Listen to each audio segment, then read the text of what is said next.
Petugas keamanan dibayar uang rokok, disuruh tutup portal saat rumah pribadi Ferdy Sambo digeledah. Ada fakta baru terungkap dari rentetan penyelidikan kasus pembunuhan berencana terhadap Brigadir J. Seorang petugas keamanan atau security di kompleks rumah pribadi Irjen Pol Ferdy Sambo di Jalan Saguling 3, Jakarta Selatan mengaku disogok atau disuap alias dibayar seseorang.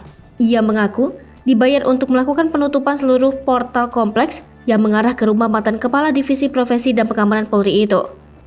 Security kompleks berinisial S itu mengaku diperintah oleh seorang pria dengan bayaran untuk menutup portal kompleks tersebut. Kendati demikian, S tidak dapat menjelaskan secara detail identitas pria tersebut. Ia hanya mengaku kerap melihat orang yang menyogoknya tersebut berada di rumah pribadi Ferdy Sambo. S mengaku telah diberi uang 2 kali oleh orang yang memerintahkannya untuk menutup portal tersebut. Bayaran itu diterima S diantaranya saat penggeledahan yang dilakukan polisi di rumah Ferdy Sambo pada Selasa 9 Agustus 2022 kemarin.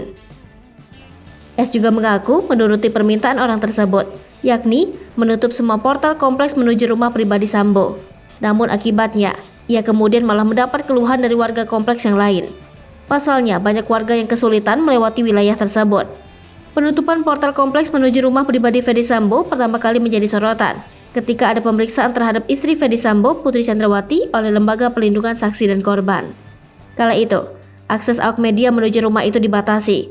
Keseluruhan portal yang ada di kompleks tersebut ditutup dengan penjagaan petugas keamanan. Bahkan, beberapa kali awak media diminta hanya menunggu di luar kompleks.